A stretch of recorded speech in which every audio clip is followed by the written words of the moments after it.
मैं क्विंटाना की बेटी मार्शेला अपने डैड के साम्राज्य को गिराकर जुर्म की दुनिया से बाहर निकलना चाहती थी। मुझे मौका मिला जब मैं लंदन में जुडाह जैक्सन से मिली। मुझे डैड ने उसे मारने के लिए भेजा था। जुडाह की वजह से मेरे डैड की एक शिपमेंट पकड़ी गई थी, पर मैं पकड़ी गई क्योंकि फैल्कन सिक्योरिटी टीम गगन, अमन, रीमा और डॉक्टर पार्कर उसकी हिफाजत कर रहे थे। टीम के साथ हाथ मिलाई जो मेरे डैड की संतुलन को गिराना चाहते थे। जल्दी ही वह लोग मुझे मेरे डैड के पास भेज दिया, एक क्लिप के साथ जिससे वो मेरी बातें सुन सकते थे और लोकेशन ट्रैक कर सकते थे। मैं अंदर की खबर इस फैल्कन टीम को दे सकूं, तब तक मैं इस डेविल जुडाह जैक्सन के प्यार में पूरी तरीके से गिर गई थी। हाँ, मैं उसे मारने आई थी, उसी के प्यार में गिर गई पूरी तरीके से। सब कुछ उसे दे दिया। उसने मुझे वह सुख दिया जिसे मैं भूल नहीं सकती। डैड के यहाँ वापस आकर उनके सल्तनत को गिराने में लग गई थी। उन्होंने मुझे इनर सर्कल से हटाकर इंट्रोगेशन ड्यूटी में लगा दिया था, लेकिन सारी गुप्त सूचना मैं अपने भाई कैमरन से लेकर फैल्कन टीम को देती। पर जुडाह को बहुत मिस करती थी। मैं उसके बिना नहीं जी सकती। बहुत मुश्किल से 2 हफ्ते गुजर गए थे जब उसने मेरे लैपटॉप को हैक करके मेरे साथ चैट किया और उसी के सपनों में मैं खो गई। क्या मैं जिंदा उसके पास वापस जा पाऊंगी या मेरे डैड पकड़ लेंगे कि मैं उनके खिलाफ षड्यंत्र कर रही हूँ? 2 महीने बाद मैं कैमरन के कम्युनिकेशन का कमरा खोला। देखा वो कई सारे स्क्रीन के सामने खड़ा हुआ था। मैं तुरंत उस जहाज को देखने लगी जिसमें हजारों कंटेनर थे, ड्रग और हथियार के। शिपमेंट की कीमत $1 मिलियन में थी, जिसे मेरे डैड सफल तरीके से स्पेन लाना चाहते थे। सब कुछ प्लान के मुताबिक हो रहा था जब तक जुडाह ने उस शिपमेंट को हैक नहीं कर लिया और उसे एक अलग पोर्ट में नहीं भेज दिया। मेरा क्लिप ऑन था जब मेरे आदमी कमरे में आकर बातें कर रहे थे। तभी उस जहाज को बहुत बड़े धमाके के साथ उड़ा दिया गया। कैमरन ने राहत की सांस छोड़ी, इससे पहले कि मुझे देखकर बड़ी सी मुस्कान देता। सच में जुडाह एक जीनियस है, कैमरन सांस छोड़ते हुए कहा। जहाज को हैक करके उसे उड़ा दिया कैसे? वह पूछा। उसने रीना की मदद ली, वह फैल्कन सिक्योरिटी टीम की इस काम में एक्सपर्ट है। मैं हंसने लगी। डैडी अभी तक कुछ नहीं कहा। वह अपना फोन देखा और फिर अपना सर हिलाया। नहीं, अब तक नहीं, पर मैं यह कह सकता हूँ उनकी आंखें इस पर हैं। वह अपना दिमाग खो रहे हैं। जो कुछ भी गलत पिछले 2 महीने से हो रहा है, तो फिर अगले प्लान पर हम काम कर सकते हैं। उनका शक उनके किसी दुश्मन की ओर घुमा देते हैं। मैंने पूछा, सबसे बड़ा शक किस पर करते हैं? अलेक्जेंड्रा सैंटोस, वह कहा। मेरी आंखें बड़ी बड़ी हो गई इस एहसास से कि वो सैंटोस की बेटी है जो अभी बिजनेस चलाती है। मेरे पापा हमेशा कहते हैं कि औरतें एम्पायर नहीं चला सकती क्योंकि उनका दिल नर्म होता है। इससे पहले कि और बातें होती, अचानक से पापा अंदर आ गए। उनकी आंखें मुझसे मिली और आंखें छोटी कर ली। मैं सीधे खड़ी हो गई, बिना कुछ कहे मेरे सामने खड़े हो गए और कैमरन की चिंता बढ़ गई। तुम यहाँ पर क्यों हो? वो पूछे। कैम को रिपोर्ट करने आई थी, जैसा कि आपने कहा था, मैंने कहा। मैं गरजने लगी जब उनके हाथ मेरे गर्दन पर रख दिए, मुझे दीवार के खिलाफ धक्का दिया। अगर तुम इन सब में शामिल हो मार्शेला, मैं, डैड। कैमरन तुरंत उन्हें मुझसे दूर किया, मेरे सामने सुरक्षित तरीके से खड़ा हो गया। वह अपनी सजा बिना किसी मुसीबत के भुगत रही है। इसमें कैसे शामिल हो सकती है जब हमारी आंखें उस पर है? वह बेस छोड़कर नहीं जा सकती अगर उसके साथ कोई ना हो तो, मेरा भाई उन्हें कहा। वह बस बहुत ही कठोर दृष्टि से मुझे देखते रहे, जैसे कैमरन की बात उन्हें सुनाई न दी हो। मैं उन्हें घूर रही थी जब मैं अपने गर्दन को रगड़ रही थी। यह सब क्या है? मेरे भाई को स्क्रीन की तरफ दिखाते हुए पूछे। मैं इसे बंद करने ही जा रहा था जब मेसी कमरे के अंदर आ गई। फिर तभी आप आ गए। उसने झूठ कहा, सब कुछ बंद कर दिया। 2.5 महीने हो गए हैं मेरे डैड मुझे इंट्रोगेशन ड्यूटी से बाहर नहीं निकाले। मैं बिना किसी मुसीबत से काम कर रही हूँ। उनकी तरफ से कोई शिकायत नहीं है। मैं एक मीटिंग बुला रहा हूँ तो तुम मेरे ऑफिस में 10 मिनट में पहुँचो, डैड ने कहा। वह जाने ही वाले थे लेकिन बीच में रुक गए। कहे, और तुम मार्शेला आज से क्लीनिंग ड्यूटी पर भी रहोगी, इंट्रोगेशन ड्यूटी के साथ, समझ गई? मैंने कहा जब अपनी मुट्ठियों को भींच रखा था। वह संतुष्टि के साथ सिर हिलाए कमरे से बाहर चले गए। अगले दिन मैं काम के लिए बैठी हुई थी। मैं अकेली थी, सोचने लगी कि जुडाह मुझसे बात करेगा जब मेरे लैपटॉप में अपना कंट्रोल लेगा। 1.5 घंटे से काम करने के बावजूद भी ऐसा कुछ भी नहीं हुआ। मैं परेशान होने लगी। कई तरह के ख्याल मेरे दिमाग में आने लगे कि मेरे डैड के आदमी ने उसे ढूंढ निकाला होगा। मेरी चिंताएं बढ़ती जा रही थी। मैं खुद को रोक नहीं पा रही थी। जब भी हमें मौका मिलता है हम आपस में बात करते हैं। जब भी मैं अकेली लैपटॉप में बैठी रहती हूँ। कल भी मुझसे बात नहीं किया। कमरे के अंदर मेरा भाई आ गया। क्या बात है, क्या गलत है? वह पूछा। जुडाह मुझसे 2 दिन से बात नहीं किया।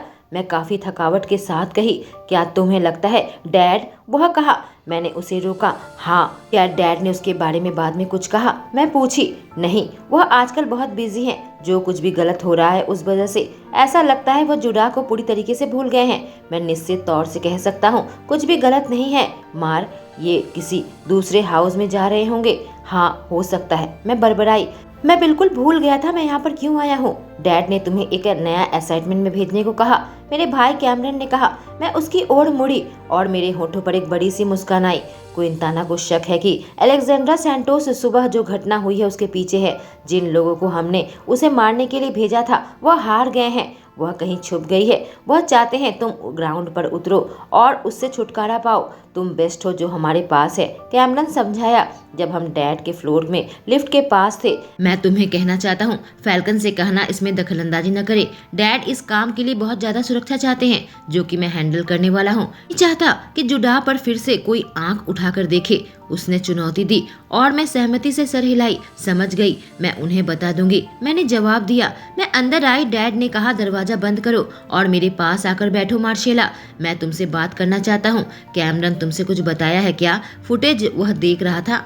त्योरी चढ़ाई, ऐसा चेहरा बनाई जैसे मैं कंफ्यूज्ड हूँ। अच्छी बात है, वो मेरे डैड और हथियार की शिपमेंट थे जिसे उड़ा दिया गया। उसने कहा सैंटोस की बेटी अलेक्जेंड्रा फिलहाल मैक्सिको में उसका एम्पायर संभाल रही है। मुझे एहसास हो रहा है इन सब के पीछे वही है। मैं चाहता हूँ तुम उसे ढूंढ निकालो, डैड ने कहा।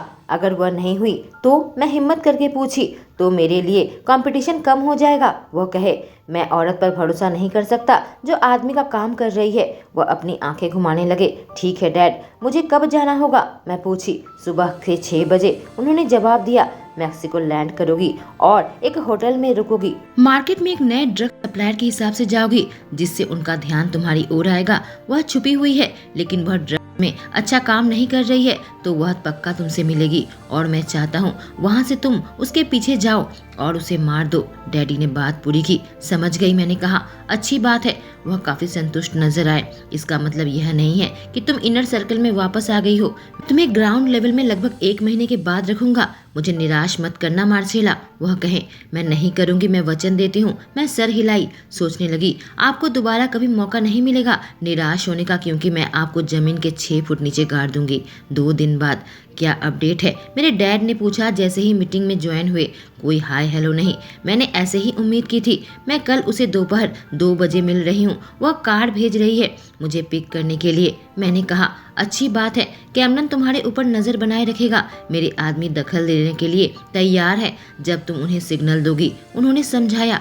ओके, मैं अपने शरीर का कैमरा ऑन कर लूंगी इससे पहले कि मैं होटल से निकलूं, मैंने जवाब दिया। कुछ और? मैं पूछी। दरअसल मैं उसे जिंदा चाहता हूँ, मेरे डैड ने कहा और मेरा ध्यान खींचा। आप क्या? हाँ, मेरे पास से कुछ सवाल है उसके ऑपरेशन के बारे में जो मुझे उससे पूछना है, उन्होंने जवाब दिया। मैं मैक्सिको को टेक ओवर करना चाहता हूँ जब वह तस्वीर से बाहर हो जाए। समझ गई, मैं उसे ड्रग दूंगी और उसे लेकर आऊंगी। क्या ट्रांसपोर्ट का इंतजाम कर लिया है मुझे यहाँ से निकालने के लिए? मैं पूछी। हाँ, एक कार तुम्हारा इंतजार करेगा। मैं उन्हें बीच में काटी जब जोर से कराही क्योंकि मैं एक हाथ को अपने खाली पैर में महसूस किया। जुडा का प्रतिबिंब मुझे दिख रहा था शीशे में, जो कुटिल तरीके से मुस्कुरा रहा था। वह अपना चेहरा मेरे गर्दन के करीब लेकर आया और उसे सूंघने लगा। अपने हाथ मेरे कमर पर रख दिए। मैं बिल्कुल सदमे में थी। क्या गलत है मार्शेला? डैड चीखने लगे और मैं बुरी तरीके से निगलने लगी। कुछ नहीं, सॉरी। मैंने एक मकड़ी देखी। घबराहट के साथ हंसने लगी। वह काफी गुस्सा हो गए। मैं मुड़कर देखी। जुडा सारे पर्दों को खींच दिया इससे पहले कि चलकर मेरे पास आता। मैं उसे सर से पांव तक देखा, अपनी त्योरी चढ़ाई और फिक्र करने लगी। जब उसके दाहिने साइड के गाल में मैंने कुछ कटे हुए निशान देखे। बाएं हाथ में पट्टी बंधी हुई थी। वह प्यार से मुस्कुराया और मुझे देखने लगा। पिछले कुछ दिनों का जो तनाव और चिंता थी वह दूर हो गई थी। मेरे सामने उसका जो दृश्य था जिससे मुझे चोट पहुंची, मेरे आंखों में आंसू बनने लगे। उसकी आंखें फिक्र के साथ चौड़ी हो गई। इससे पहले कि वह सर हिलाता और मेरे आंसुओं को पोंछता, वह खुद को पॉइंट किया और अपने अंगूठे को ऊपर किया, यह बताने के लिए वह ठीक है। मार्शेला, तुम एक ट्रेंड किलर हो और तुम मकड़ी से डरती हो। डैड झुंझलाहट के साथ कहे, जैसे कि मैं कह रहा था।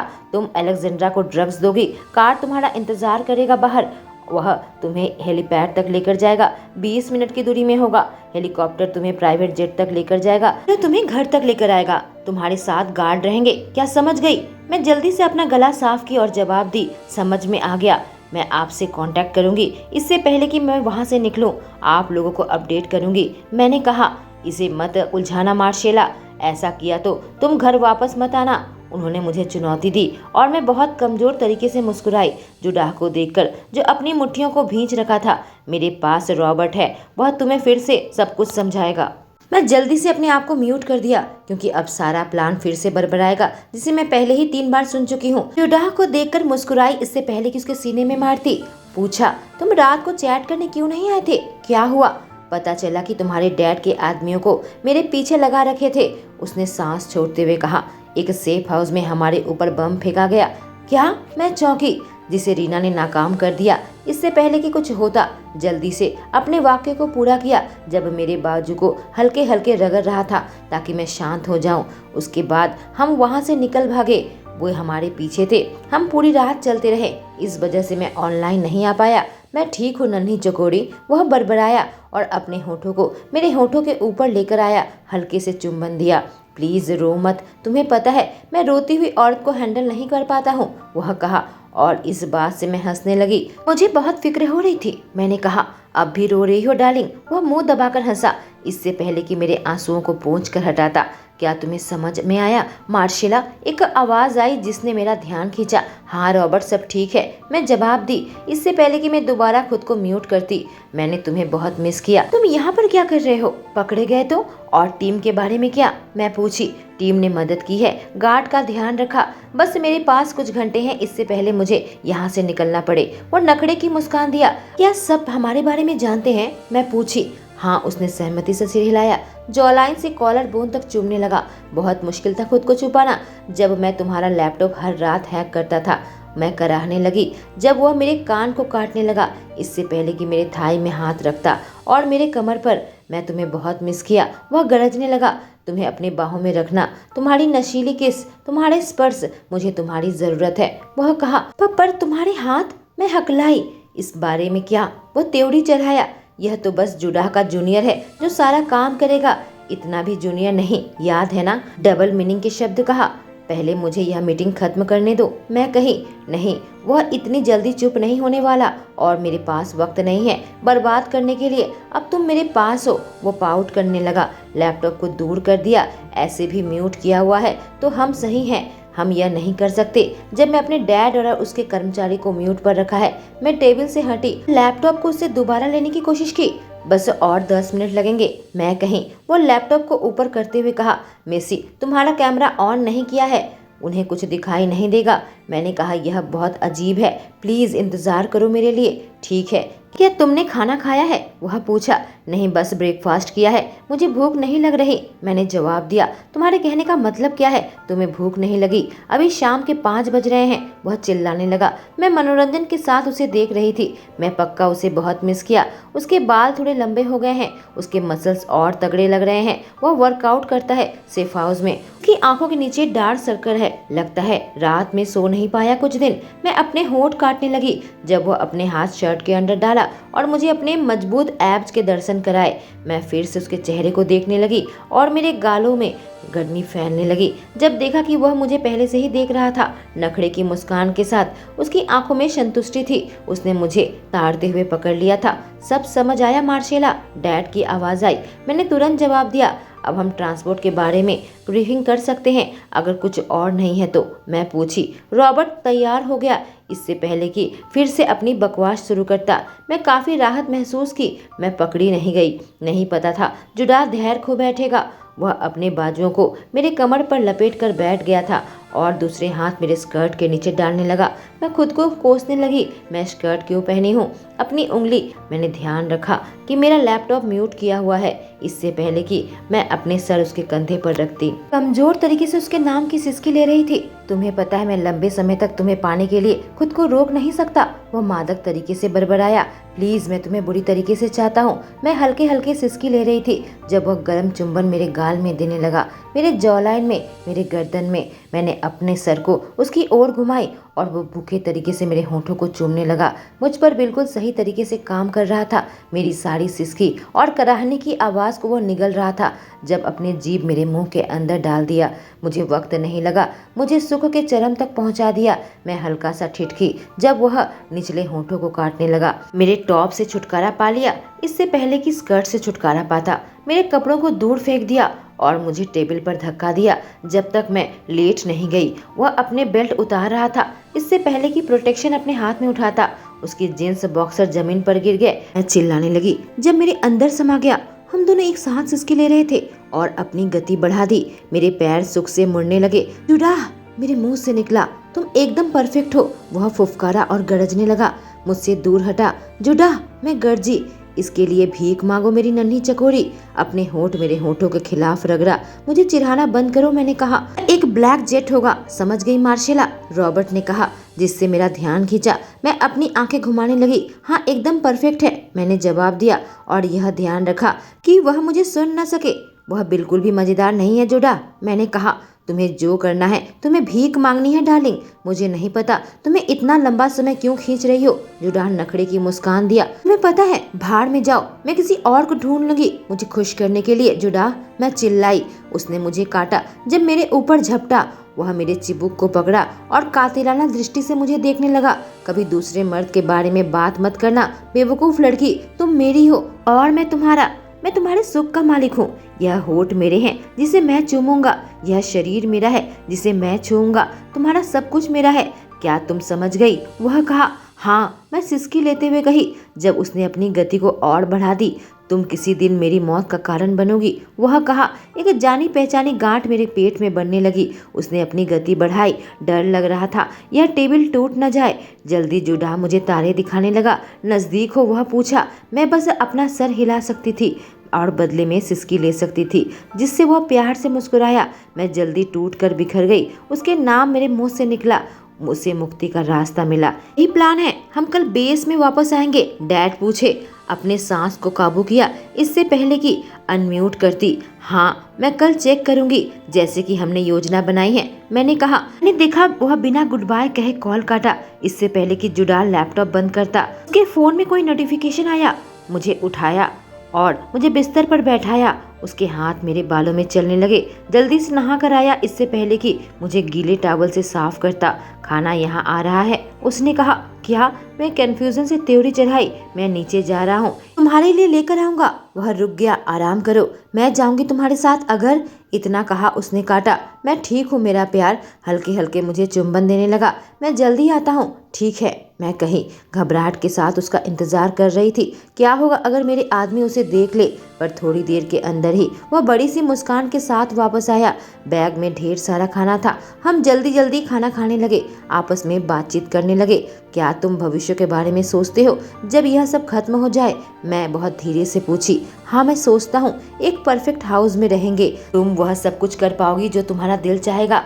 तुम्हें यह दिखाऊंगा मैं तुमसे कितना प्यार करता हूँ, हर दिन हर लम्हे, वह कहा। मेरी आंखें बड़ी बड़ी हो गई। तुम मुझसे प्यार करते हो? मैं पूछी। वो बहुत ही मीठी मुस्कान दिया और सर हिलाया। हाँ, करता हूँ। I love you Messi. कोई आइडिया नहीं है मैं तुमसे कितना प्यार करता हूँ। तुम्हारे बिना मैं अपनी जिंदगी की कल्पना भी नहीं कर सकता। जुदाई हमने सहा। उससे समझ आया कि तुम मेरे लिए हो, मैं भी तुमसे प्यार करती हूँ जुडा। मैं बड़ी सी मुस्कान लाकर कही जब उसके होठों को चूमा। हम प्यार भरा रिश्ता बनाएंगे। बहुत सारे नन्हे मुन्ने बच्चे हमारे आसपास जल्दी ही दौड़ने वाले हैं, उसने कहा। मैंने कहा तुम्हें सब कुछ बर्बाद करना था। नहीं नहीं, मुझे खराब नहीं करना, वो खेल खेल में कहा। चलो एक लव मेकिंग का दूसरा सेशन करते हैं। और फिर मेरी सिसकी कमरे में गूंजने लगी। वह रुका नहीं, मुझे फिर से तारे दिखाने लगा। इस बार प्यार से या जुनूनी तरीके से उसने ऐसा नहीं किया, बल्कि उसने कोई दया नहीं दिखाई। ज्यादा समय नहीं लगा, मैं सुख की लहरों में यात्रा करने लगी। इससे पहले कि उसे अपनी मुक्ति का रास्ता मिलता, 2 बार और लगे रहे इससे पहले कि एक दूसरे से चिपक कर बैठते। उसने मुझे सुला दिया। रात 11 बजे उठ खड़ा हुआ। मैं जल्दी से बैठकर अपनी आंखें रगड़ने लगी। जुदा, मुझे अब जाना होगा। नन्ही चकोरी, उसने कहा। क्या तुम थोड़ी देर रुक नहीं सकते। मैं तुरंत कही, मुझे माफ करना मेसी, हम यहाँ से जाने वाले हैं। उसने समझाया। मैं सिर हिलाई पर मेरे गले में गांठ बनने लगी। मैं तुम्हें यहाँ से दूर लेकर जाऊंगा, बस तुम और मैं होंगे, उसने कहा। और कुछ ही पल में वह चला गया, मुझे तन्हा छोड़कर। 1 हफ्ते बाद मैं अपने डैड के ऑफिस में आई। एक दूसरे असाइनमेंट के लिए निकलने ही वाली थी कि मेरे डैड ने मुझे बुलाया। मैं अनुमान लगा रही हूँ कि वह मेरे साथ प्लान डिस्कस करना चाहते हैं। आपने मुझे बुलाया था, मैं कही। पता लगा है कोशिश करने के बावजूद भी जुडाह जैक्सन को मिटाया नहीं जा सका। वह अब भी जिंदा है। मेरे डैड ने अपने मुट्ठियों को गुस्से से भींच रखा था। तुम्हें कोई आइडिया है? डैड ने पूछा। नहीं, मुझे कैसे आइडिया होगा, मैंने कहा। तो फिर वो तुम्हारे होटल रूम में चोरी छुपे क्यों घुस रहा था? वह गरजने लगे। और कुछ तस्वीर डेस्क के ऊपर रखे। मैं बुरी तरीके से निगलने लगी। एक फोटो थी जब मुझे बुरी तरीके से हक किए हुए था। उसने पर्दे बंद किए थे। उसके बाद मुझे राहत मिली। जब मैं पकड़ी गई थी वह मुझे पसंद करने लगा था, इसलिए मैं उसके साथ खेल खेल रही थी। मुझे पता है मैं हार गई थी, वह असाइनमेंट पूरी नहीं कर पाई। जब एहसास हुआ मैं उसका इस्तेमाल कर सकती हूँ, मैंने मौका लिया। मैंने झूठ कहा। मेरा दिल बहुत तेजी से धड़क रहा था। मुझे नहीं पता वो मैक्सिको में आने वाला था। मैं बिल्कुल अवाक रह गई थी। मैंने बात पूरी की तो डैड ने कहा, तुम्हें उसके बारे में कुछ पता चला? मैं जवाब ढूंढने लगी। मैं जुडाह से नहीं पूछा था कि वो कहाँ जाने वाला है। अगर मैं पकड़ी गई तो यूरोप से वापस आ रहे हैं। मैं पक्का लोकेशन उसे पूछी थी पर उसने कुछ नहीं बताया। मैंने जवाब दिया, क्या तुम उसे सच में मिटाना चाहती थी? डैड ने प्यार से पूछा। बहुत कुछ गलत हो रहा है बेटी, इससे मुझे लग रहा है तुम मेरी साइड में नहीं हो। क्या तुम मेरे खिलाफ काम कर रही हो? वह पूछे। मैं हमेशा ही आपकी साइड में हूँ पापा, मैंने जवाब दिया। मुझे घूर कर देखे, मैं तनाव में थी। मुझे सदमा पहुंचा जब उन्होंने मुझे गाल में एक मुक्का मारा और मैं सीधे जमीन पर गिर गई। मेरे डैड का हमला जानलेवा होता है। उन्होंने मेरे गर्दन को पकड़ लिया इससे पहले कि मेरे पेट में मारते, लेकिन मेरी आंखें चौड़ी हो गई जब उनके हाथ मेरी हेयर क्लिप में आ गई। मैं इस क्लिप को बंद कर दिया था।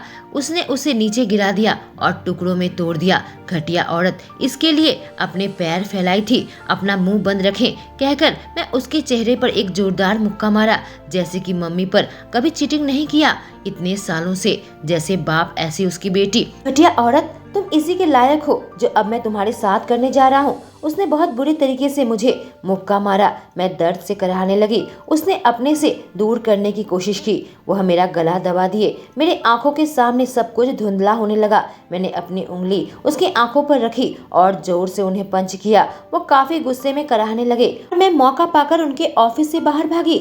उसे मेरे लिए अभी लेकर आओ, डैड चीखने लगे। मैं और तेज भागने लगी। मुझे सुनाई दिया गार्ड मेरा पीछा कर रहे थे। दौड़ते हुए मैं छत का दरवाजा खोला, जिससे गार्ड बाहर गिर गया। इससे पहले कि मैं भाग पाती मैं जमीन पर गिरी। मैं बहुत जोर से चीखी। जब देखा तो मेरे डैड के हाथ में बंदूक थी, जिसका इस्तेमाल किया गया था मुझ पर गोली चलाने के लिए। देखा कैमरन को, जो कई सारे आदमियों के साथ आ रहा था। उसकी आंखें चौड़ी हो गई जब मुझे देख रहा था। मैं दर्द से करा रही थी। डैड मेरे बालों को पकड़कर खींचा और मुझे समझ में आ रहा था कि मैं जिंदा नहीं बच पाऊंगी। मेरी आंखों में आंसू बनने लगे थे। कैमरन की तरफ देखी। मार, डैड उसे जाने दो, कैमरन गुस्से से चिल्लाया। उसे मुझसे दूर करने की कोशिश की। डैड सीधे बंदूक उसके सर पर रखा, जिससे मैं कराहने लगी। मेरी परीक्षा मत लो कैमरन, वह कहे। डैड के आदमी मेरे भाई को पकड़ लिया। मेसी, वह जोर से चीखा। कैमरन रुक जाओ, मैं ठीक हूँ, मैं कही। गार्ड उसे बंदूक के पीछे से रोक रहे थे। डैड प्लीज उन्हें रोकिए, मैं नहीं भागूंगी, उसे चोट मत पहुंचाइए प्लीज, मैंने कहा। अपना मुंह बंद रखो, डैड ने कहा। मुझे खींचकर बेसमेंट की ओर ले जाने लगे। मैं तुम्हें एक ऐसा सबक सिखाऊंगा मार्शेला। वह गहरी तरीके से हंसने लगे। मुझे चेयर के पास खींचकर लेकर आए। अफसोस करोगी मुझे क्रॉस करने के लिए, जो मैं तुम्हारे साथ करूंगा उसके बाद। उस लम्हे मैं मौत को स्वीकार कर लिया। मुझे पता था अब मेरे पास कोई रास्ता नहीं है जिंदा बचने का। जुडाह का चेहरा मेरे दिमाग में आया, उसकी प्यारी प्यारी यादें। मेरे भाई कैमरन के बारे में सोचने लगी, उसके साथ कैसे बड़ी हुई थी। मेरा बड़ा भाई। कुछ सेकंड के बाद मेरी चीख बेसमेंट में गूंजने लगी जब वह मेरे बाजू को चाकू से काटने लगे। और ऐसे शुरू हुआ मार्शेला क्विंटाना का मर्डर। मुश्किल से मैं अपनी आंखें खोल पाई। दर्द से गड़ने लगी। इस कमरे में कोई खिड़की नहीं थी। मैं अपने पैर हिलाने की कोशिश की। मैं बहुत जोर से सिसकी ली। मेरे पैर को बांध रखा था ताकि खून बर्बाद न हो। मैं बेहोश थी। आखिरी चीज जो मुझे याद है, उसने मुझे कहा, राउंड 2 के लिए तैयार हो जाना, ऐसे ही नींद खुलेगी। मुझे पता है इससे मामला और भी बिगड़ने वाला है। अचानक जोर से दरवाजा खुला, जिससे मैं सतर्क हो गई। कदमों की आवाज सुनाई देने लगी जो मेरी ओर आ रही थी। शायद मेरे पापा वापस आ रहे हैं। जब मैं अपने भाई कैमरन का चेहरा देखा, मैं राहत की सांस छोड़ी। उसकी आंखें अलग अलग सेल में चल रही थी, लेकिन बिल्कुल चौड़ी हो गई। जब वह मुझे देखा, मुझे उसकी आंखों में आंसू नजर आए। इससे मेरा दिल टूटने लगा। जब मेरे पास दौड़ कर आया और घुटनों के बल मेरे सामने बैठा। मेसी ने तुम्हारे साथ यह क्या किया? बिल्कुल टूटा हुआ था। जब मेरे चेहरे को अपने हाथ से पकड़ा, वह मेरे कंधों को थामने की कोशिश किया, लेकिन रुक गया। मुझे एहसास हुआ मेरा एक कंधा डिसलोकेट हो गया है। रोने लगा। मैंने कहा, प्लीज मत रो कैमरन, वादा करती हूँ मैं ठीक हूँ। मैं मुस्कुराने की कोशिश की, मुझे माफ कर देना। वह रोने लगा। पता तक नहीं था कि वह तुम्हें अपने ऑफिस में बुलाया है। लोगों ने मुझे रोक लिया था जब मैं उस ओर जा रहा था। क्या हुआ है मेसी? वह पूछा। उसे मेरे और जुडा के बारे में पता लग गया। उनके पास तस्वीर है। मेरे झूठ पर यकीन नहीं किया। मैंने समझाया और मैं उसके ऑफिस से बाहर निकलकर भागने लगी, पर ज्यादा दूर नहीं जा पाई। छत से कूदने वाली थी, लेकिन उसने गोली चला दी। मैंने कहा, मुझे नरक में होना चाहिए। मैं कैसा भाई हूँ? निराश होकर मेरा भाई सर हिलाने लगा। आंखों में आंसू बनने लगे। मैं उसे तुम्हें और चोट पहुंचाने नहीं दूंगा। वह कहा, नहीं, ये क्या कह रहे हो? मैं ऐसी हालात में कैसे भागूंगी और मैं कहाँ जाऊंगी? मैं पैनिक करने लगी। इससे पहले कि वो मेरे कंधे को फिर से ठीक करता, मुझे बिना चेतावनी दिए जुडा और उसकी टीम के पास वापस जाओगी। रोहित मुझे सरप्राइज किया। कमरे के अंदर आया, मेडिकल सप्लाई लेकर आया था। घुटनों के बल बैठ गया। कहा, हमें तुरंत गोली निकालनी होगी। मैं तुम्हारे बिना नहीं जाऊंगी कैम, मेरे साथ आओ प्लीज। मैं भीख मांगी। जब रोहित मेरा इलाज करने लगा, नहीं, मैंने टीम के साथ कांटेक्ट की है, उन्हें बताया है कि कहाँ जाना है। उनके साथ रहोगी मेसी, वह मुझे बताया। मैं हमेशा के लिए इसे खत्म करने वाला हूँ। अगर तुम यहाँ रुकोगी, वह तुम्हें मार देगा। वह कहा, क्या योजना है? मैं पूछी। मैंने उन्हें विश्वास दिलाया है कि मैं उनकी साइड में हूँ और तुमने धोखा दिया है। मैं अंदर की खबर दूंगा कि उनके आदमी तुम्हें ढूंढने के लिए कहाँ कहाँ जा रहे हैं। उसने समझाया। बस 2 और हफ्ते हैं जब हम उसे एकदम नीचे गिरा देंगे, जैसे कि योजना है, कैमरन ने बताया। मैं काफी सारे सेफ हाउस खरीद कर रखे थे कि जब हम भागेंगे तब काम आते। वह अब कम आएंगे। गगन को सारी बातें बता दी है। तुम लोग बार बार इधर से उधर होते रहोगे। मैक्सिको और वेनेजुएला में दोबारा कदम मत रखना, यह एक हुक्म है। भाई कहा, समझ गई, मैं कही। रोहित ने कहा, सुरंग में कार तुम्हारा इंतजार कर रही है। वह सीधे प्राइवेट जेट तक पहुंचाएगी। तुम सीधे कनाडा पहुंच जाओगी सेफ हाउस में। तुम्हारा सामान जेट में पहले से ही पैक करके रख दिया है। जाने के लिए तैयार हो। तुम्हारे पास ज्यादा वक्त नहीं है। मेरा भाई कहा। मैं अपने भाई से विदा ली। मैं सेफ हाउस में पहुंची। मुझे कितनी चोट लगी है देखने का वक्त नहीं था जब मुझे एक कार की आवाज सुनाई दी। एक जाना पहचाना चेहरा मुझे नजर आया। गगन और अमन सामने थे। जुडा को देखते ही मेरा दिल तेजी से धड़कने लगा। काफी गुस्से में आ जाएगा जब मुझे ऐसे देखेगा, मैं सोचने लगी। मैं दरवाजा खोली और फिर कहानी कैमरन जैक्सन की जुबानी।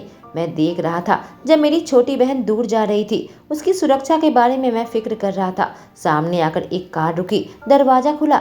एलेक्जेंड्रा सैंटोस नीचे उतरी। उसकी गहरी भूरी आंखें चौड़ी हो गई जब मेरी आंखों से मिली। उसके बाल उलझे हुए थे। उसकी त्वचा में ढेर सारे जख्म थे और पट्टी बंधी हुई थी जो मेरे पापा ने उसके साथ किया था। मैं उससे हाथ मिलाया। एक आदमी तुम्हें प्राइवेट जेट तक लेकर जाएगा, वहाँ से तुम अपने घर वापस जा सकती हो, मैंने समझाया। वह अविश्वास से मुझे देख रही थी। हम जल्द ही डैड को नीचे गिराने वाले हैं, तब तक खुद को संभाल कर रखना। मैंने सोचा था तुम। वह बड़बड़ाने लगी। मुझे और मेरी बहन को इस दुनिया में बड़ा किया गया। हम इसका हिस्सा नहीं बनना चाहते थे। पापा का अंत करने वाले हैं। चीजों के लिए मैं तुमसे माफी मांगता हूँ जो उसने तुम्हारे साथ किया। अपने हाथ उसके छोटे पीठ पर रखा और उसे कार की ओर धक्का देने लगा। तुम्हें जाना होगा, हमारे पास वक्त नहीं है। वह पलटी। तुम्हारे पास कितने लोग हैं? 1000 के करीब, मैंने कहा। 1000 लोग और भेजूंगी, वह कही और मुझे कसकर हक कर लिया। अचानक से मुझे एहसास हुआ वो मेरे बाहों में कितनी सही लग रही है। कुछ पल के लिए अपनी आंखें बंद की और एक अनजाना सा एहसास मेरी नसों में दौड़ने लगा। बहुत मुश्किल से सुन पाया, सुरक्षित रहना, इससे पहले कि वो कार के पास वापस जाती और मुझे हाथ हिलाकर अलविदा करती।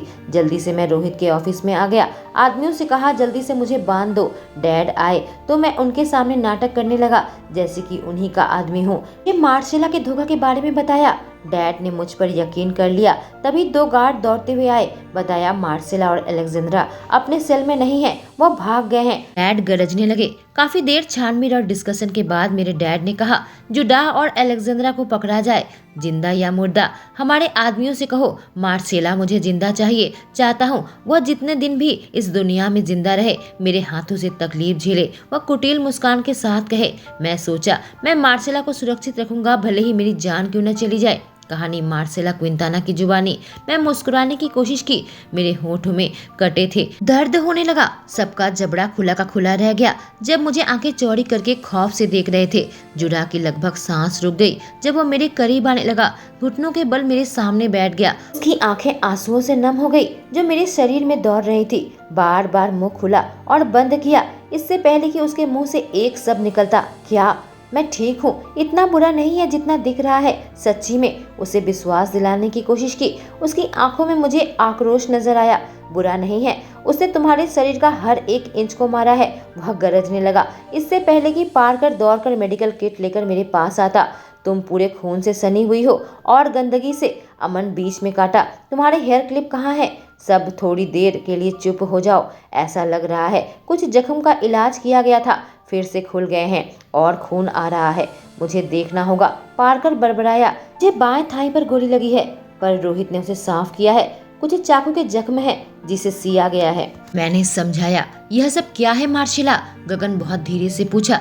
उसकी आंखों में आक्रोश देख सकती थी। मुझे चाबुक से मारा गया है और मेरे पीठ में बहुत दर्द हो रहा है। लगता है पीठ से फिर से खून निकल रहा होगा। मुझे देखने का मौका नहीं मिला। मैं फुसफुसाई जब मेरी आंखों में आंसू बनने लगे दर्द की वजह से। ओ माय गॉड पारकर, रीना कही जब वो मेरे पीठ को देखी। सब लोग मेरे पीठ के सामने आ गए। मैं अपने होंठ काटने लगी। मुझे एहसास हुआ मेरे पीठ से खून बह रहा है। पारकर मेरे पीठ को ड्रेसिंग करने लगा। से कहा काफी ध्यानपूर्वक मेरे स्वेटर को काट निकाले।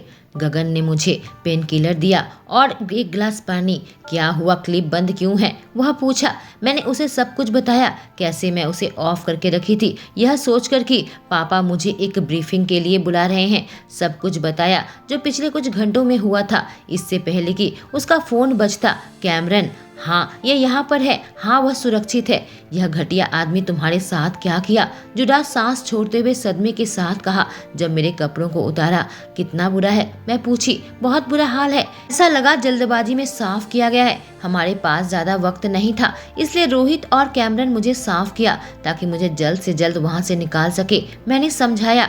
मुझे तुम्हें नहलाकर साफ करना होगा, अभी बहुत गंदा लगा हुआ है। पारकर कहा। मेरे बाएं रिब्स में दर्द है, मेरे पेट में भी। मैं कही। जुडा ने मुझे उठा लिया। मैंने अपने पैरों को उसके कमर के आसपास मोड़ लिए, ऊपर का कपड़ा उतार कर रखा। उसके जबड़े टाइट हो गए जो चोट मुझे पहुंची थी। हम दोनों एक दूसरे की आंखों में देखने लगे। मुझे यकीन है मेरी आंखें पक्का लाल और आंसू से भरी हुई होगी। उसकी आंखें मेरे शरीर के हर एक इंच में दौड़ने लगे। मैंने देखा कुछ विरोधी आंसू उसकी आंखों से टपक कर गिरने लगे, जिसे उसने तुरंत पोंछकर हटा दिया। उसने कहा, मेरी स्वीट एंजल मुझे रुलाओ मत। मैं हल्के से कही, डार्लिंग तुम बहुत मजबूत हो, जल्दी से बिस्तर पर रख दूंगा, ठीक है ना? वह बड़बड़ाया इससे पहले कि हल्का सा मेरे कान को चुमता। पारकर और जुडा मेरे जख्म साफ करने का काम कर रहे थे। मैंने तुम्हें कहा था कि तुम मेरे पास वापस आना। मेरे कहने का मतलब था एक पीस में मेसी। खुद को देखो, मैं इतना बेवकूफ था जो तुम्हें जाने दिया। मुझे माफ करना, मैं तुम्हारी हिफाजत नहीं कर पाया। जुडा मुझे बिस्तर पर लिटाते हुए कहा, तुम्हारी गलती नहीं है जुडा, तुम्हारा काम नहीं है मेरी हिफाजत। ने काट दिया। हाँ यह मेरा काम है। तुम मेरी हो मेसी, मेरी हो जिसे मैं प्यार करूं, मेरी हो जिसकी मैं हिफाजत करूं। दूसरी तरह से सोचना भी मत, समझ गई? वह कहा। हाँ समझ गई। मैं सर हिलाई। अच्छी लड़की, उसने कहा। मुझे लगा था मैं तुम्हें दोबारा नहीं देख पाऊंगी। सोची थी मैं मरने वाली हूँ। मैं उससे स्वीकार की, लेकिन तुरंत अफसोस की जब उसकी आंखों में मुझे ग्लानि नजर आया। मैं जी नहीं पाता। तुम इकलौती औरत हो जिसके प्यार में मैं गिरा हूँ, अपना दिल फिर से कभी किसी को नहीं दूंगा, वह कहा। दोस्तों, क्या मार्शिला को जुडाह और उसका भाई बचा पाएगा उसके डैड से? जानने के लिए इस कहानी में मेरे साथ बने रहें। इसके पिछले एपिसोड्स मैं कमेंट सेक्शन में पिन कर दूंगी। Thank you.